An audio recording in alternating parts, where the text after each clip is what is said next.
हिंदी के एक नए एपिसोड में आपका स्वागत है। और इस वीडियो में हम पहले बात करने वाले हैं सुपर सुखोई अपग्रेड प्रोग्राम के बारे में। ये बात तो हम सब अच्छे से जानते हैं कि भारतीय वायुसेना अपने सुखोई 30 MKI फाइटर एयरक्राफ्ट को सुपर सुखोई स्टैंडर्ड का जो अपग्रेड है वो देने की तैयारी कर रही है। लेकिन जैसे जैसे ये प्रोग्राम निकट आता जा रहा है तो इसके बाद इसको लेकर जो डिटेल्स हैं वो एक के बाद एक सामने आती शुरू हो गई है।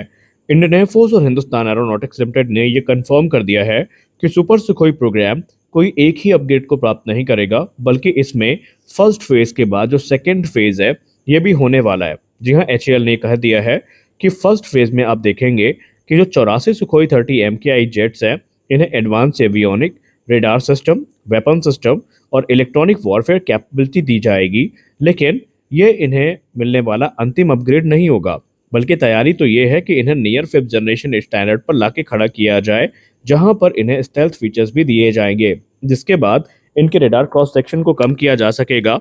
और भी दूसरे एस्पेक्ट हैं जिनमें ध्यान में रखकर काम आगे बढ़ाया जाएगा। सबसे खास बात तो ये है कि ये दो मेन फेजेस में हमें देखने को मिलेगा पूरा का पूरा प्रोग्राम, जो कि चरणबद्ध तरीके से आगे बढ़ेगा।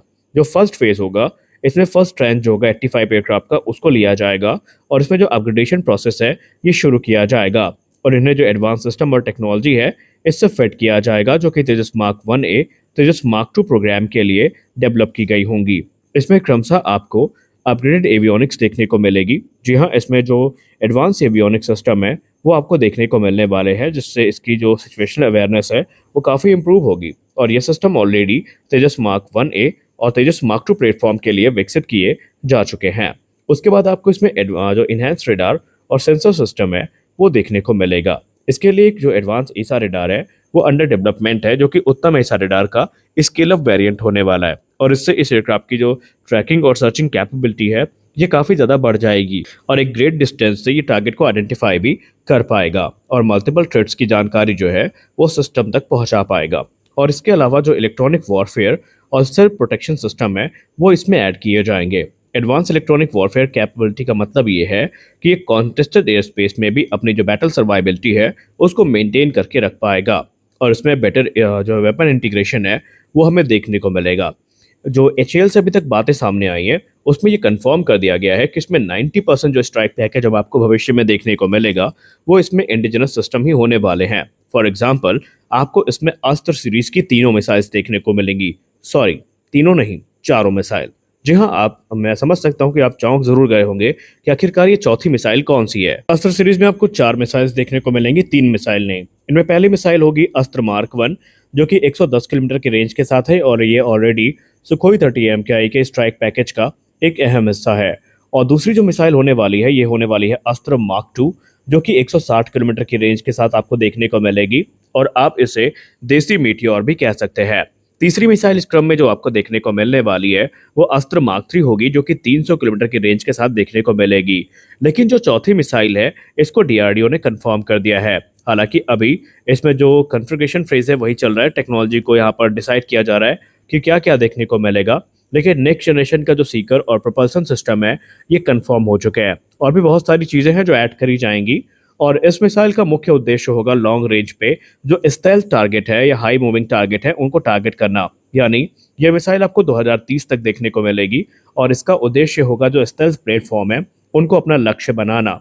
और इसे एक्सपर्ट्स काफ़ी महत्वपूर्ण मान रहे हैं, खासकर अगर हम बात करें चाइना के परिप्रेक्ष्य में, क्योंकि चाइना ऑलरेडी जो एक से ज़्यादा fifth generation fighter aircraft program है उसको लेकर आगे बढ़ रहा है और भारत के लिए ये चीज़ थ्रेट बन सकती है और उनको काउंटर करने के लिए ये मिसाइल काफ़ी महत्वपूर्ण बन जाएंगी। इसके अलावा अगर हम रुद्रम सीरीज की बात करें तो उसमें भी आपको 4 मिसाइल्स देखने को मिलने वाली हैं, रुद्रम 1, रुद्रम 2, रुद्रम 3। रुद्रम 1 के बारे में तो आप सब जानते हैं कि ये मिसाइल ऑलरेडी सर्विस में है, जबकि रुद्रम 2 और रुद्रम 3 के दो वेरिएंट देखने को मिलेंगे। एक एंटी रेडिएशन वेरिएंट तो एक ग्राउंड स्ट्राइक वेरिएंट देखने को मिलेगा और ये हाइपरसोनिक मिसाइल्स होने वाली है। चौथी मिसाइल को लेकर डिटेल तो ज़्यादा सामने नहीं आई है, लेकिन माना जा रहा है कि ये रुद्रम 3 का ही इम्प्रूव वेरिएंट होने वाली है। अब अगर हम सेकेंड फेज की बात करें तो सेकेंड ट्रेंच जो होगा 84 जेट्स का, उसमें क्रमशः फर्स्ट रेंज में जो अपग्रेडेड एयरक्राफ्ट है इनको ही सेकेंड फेज में अपग्रेड मिलेगा और इस फेज में जो एडवांस मीडियम कॉम्बैट एयरक्राफ्ट के लिए विकसित की गई टेक्नोलॉजी है वो इसमें ऐड करी जाएंगी। और माना जा रहा है कि जो सेकेंड फेज है ये 2030 के दशक में हमें देखने को मिल जाएगा। इसमें जो नेक्स्ट जनरेशन एवियोनिक और सेंसर्स हैं ये देखने को मिलेंगे। जी हाँ, यह फ्यूचरिस्टिक एवियोनिक और सेंसर पैकेज जो है एमका प्रोग्राम से बोरो किया जाएगा और ये सुखोई 30 MKI की टारगेटिंग प्रेसिजन और सिचुएशन अवेयरनेस कैपेबिलिटी को काफ़ी ज़्यादा इन्हांस करेगा। वहीं डेटा फ्यूजन कैपेबिलिटी जो है ये भी आपको देखने को मिल जाएगी। इसमें एडवांस या इन्हांस्ड डेटा लिंकिंग और network centric warfare capabilities add करी जाएंगी, जो कि सुखोई 30 MKI को सीमलेस ऑपरेट करने में एक महत्वपूर्ण भूमिका निभाने वाली है। इसके अलावा जो एक्सटेंडेड सर्वाइबिलिटी इन्हांसमेंट्स हैं वो हमें देखने को मिलने वाली है और बहुत सारे जो नेक्स्ट जनरेशन के मिशन कह सकते हैं वेपन सिस्टम है वो इसमें ऐड करे जाएंगे।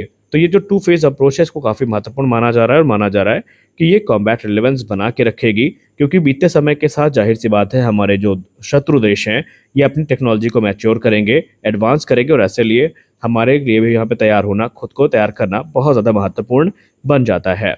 अब इसके अलावा एमका प्रोग्राम से इसमें बहुत सारी चीज़ें ऐड करी जाएंगी, जैसे कि एडवांस पेशेंट कंप्यूटर जो है ये भारत बोरो करेगा एमका प्रोग्राम से, जिससे कि जो डेटा प्रोसेसिंग है और इन्फॉर्मेशन शेयरिंग है रियल टाइम में ये काफ़ी ज़्यादा फास्ट की जा सके।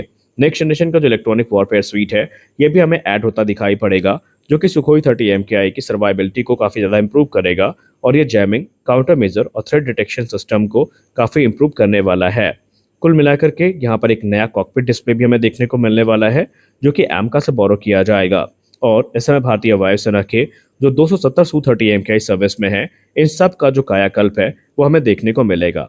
एचएएल तो इस प्रयास में है कि जो 12 एयरक्राफ्ट बनाए जा रहे हैं इनके अलावा एडिशनल 72 एयरक्राफ्ट के भी ऑर्डर भारतीय वायुसेना की तरफ से दिए जाएं और एचएएल के इसके पीछे का उद्देश्य ये है कि उन्हें भी लगता है कि एमआरएफए प्रोग्राम जो है ये समय के साथ काफ़ी पीछे जा चुका है और ऐसे में अगर हमारी डिपेंडेंसी एमका पे ही बनी रही या एमआरएफए पर बनी रही तो ये हमारे लिए बिल्कुल भी सही नहीं होगा। इसके जो परिणाम हैं वो विपरीत भी हो सकते हैं, क्योंकि एमआरएफए अभी तक फाइनलाइज नहीं हुआ और अगर आप इसको 2026 या 27 में फाइनलाइज करेंगे तो फिर इसका कोई सेंस नहीं रहेगा। एचएएल का प्लान ये है कि अगर आप एडिशनल Su-30 MKI की तरफ जाते हैं जो कि 72 की संख्या में है तो ये उन्हें 2030 के पहले ही डिलीवर कर सकते हैं। उनका दावा तो ये है कि 2028 से 29 तक सभी 72 एयरक्राफ्ट की जो डिलीवरी है वो कंप्लीट कर दी जाएगी और ऐसे में भारतीय वायुसेना में जो सुखोई 30 MKI के नंबर्स हैं ये 330 को पार कर जाएंगे और ये भारतीय वायुसेना की ताकत को बना के रखेंगे। अब इसका निर्णय क्या होगा ये मिनिस्ट्री ऑफ डिफेंस और इंडियन एयरफोर्स तय करे। आपको क्या लगता है भारतीय वायुसेना को क्या करना चाहिए? भारतीय वायुसेना को अपनी ताकत बढ़ाने के लिए तत्काल तौर पर एडिशनल Su-30 MKI की तरफ जाना चाहिए जो कि सुपर 30 अपग्रेड के साथ आए, या फिर हमें जो लॉन्ग पेंडिंग एमआरएफए है जिसके भविष्य का कोई अता पता नहीं है उसको लेकर बैठना चाहिए? इसको लेकर आपके क्या विचार हैं? आप अपने विचार कमेंट सेक्शन में जरूर दीजिए। साथ साथ आप ये भी बताइए कि भारतीय वायुसेना का जो 2 फेज अपग्रेड प्रोग्राम है इसको लेकर आप क्या सोचते हैं। तो आज के इस वीडियो में बस इतना ही। आशा करते हैं कि ये वीडियो आपको अच्छी लगी होगी।